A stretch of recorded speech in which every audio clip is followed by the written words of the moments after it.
By show of hands, have you found thus far getting together meaningful? Hands there. Great. All right. I just encourage you to do three things as I try to bring this formal portion of the event to a close. One, stay connected and continue to accumulate wisdom. So exchange those business cards, WhatsApp each other, LinkedIn, whatever it is that you do in terms of connecting. Stay connected and continue to accumulate wisdom. Use the resources that we have. I think we're going to be sending you the presentation, but not has NOD, National Organization of Disability, and lazy, so I just went straight to the NOD. NOD, tons and tons of resources, lots of resources, so please tap into the resources that we have to offer. And if you've made a commitment to yourself or to someone else, we just ask that you follow through. So keep that energy going. Because alone, we can do little. But together, we can do so much.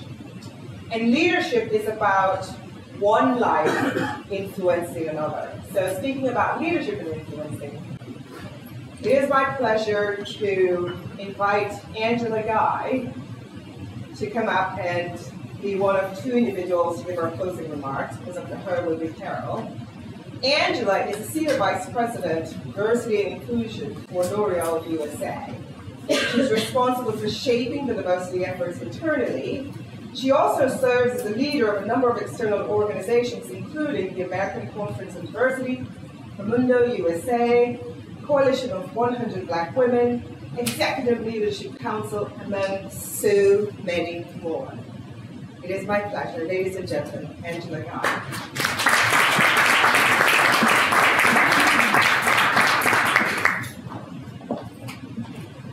Okay, let's see if you'll be able to hear me. Can you hear me okay? Yeah. So, how was your visit to the House of L'Oreal, okay?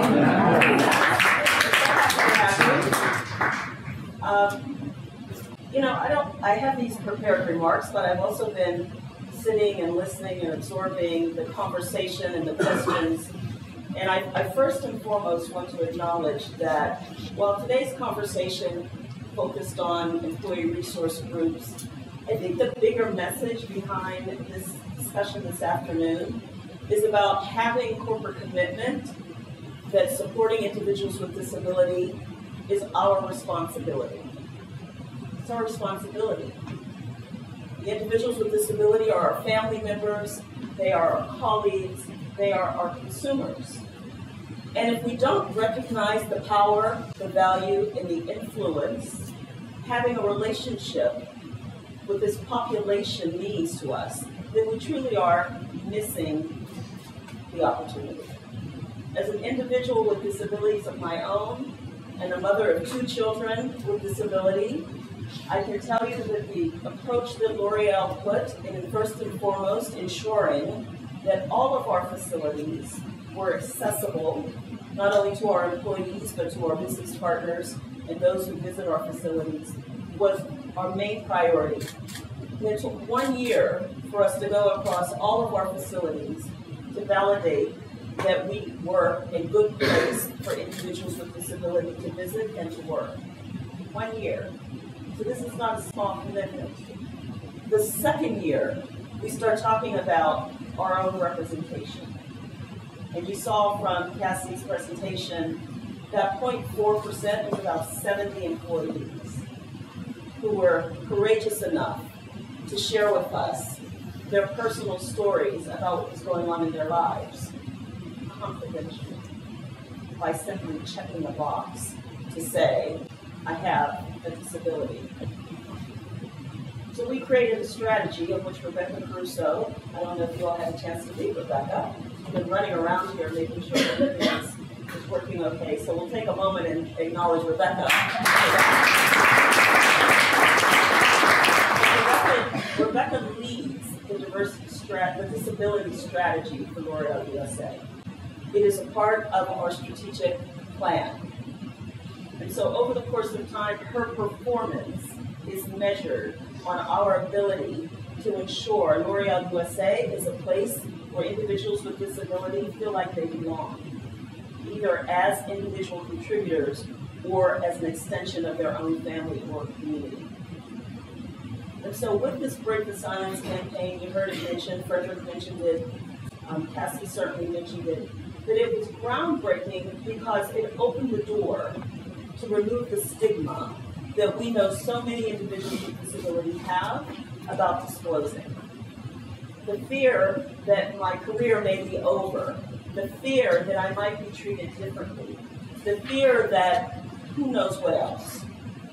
But just by acknowledging the fact that we realized that there was an opportunity to connect better with our community, with our teams, with our consumer, opened the door for so many of us to be able to tell our own stories. And I can tell you, with every story told, more and more employees broke down that silence and shared their stories. And as Cassie indicated, not only did we ensure our workplace was a great place for individuals with disability, we made sure that our benefits represented the needs of their families and of them as individuals. So I'm here to tell you that today's focus on ERGs was important. We call them think tanks at L'Oreal USA because we really do leverage the intellectual insights that the employees bring to us on how we can be a better company for our consumers and for our talent and for our partners. So this group was very small. I think we have less than about 180. Where are we today? About 80 employees around the U.S. Primarily, I will tell you, at very senior levels, a number of the members of this think tank are VP and above. Our executive sponsor is the president of our professional division for the Americas. So we have very high-level commitment. We heard from Frederick on his own, plus our worldwide CEO, who's very much committed to making sure that our company mission of Beauty for All really does encompass all individuals. But this small group has been instrumental in not just breaking the silence about a one-year campaign, but ensuring that our employees recognize that the value that employees with disability bring to our workplace is a 365-day-a-year effort. So the fact that all of you are here, participants in the National Organization of Disability, taking the time out of your workday and your personal time to engage in this dialogue tells me I'm already preaching to the proverbial choir.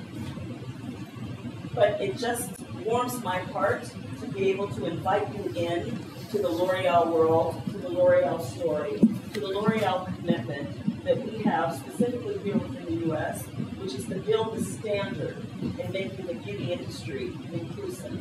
And we don't just look at beauty externally because we know we're very good at that. Rachel shared with you our numbers.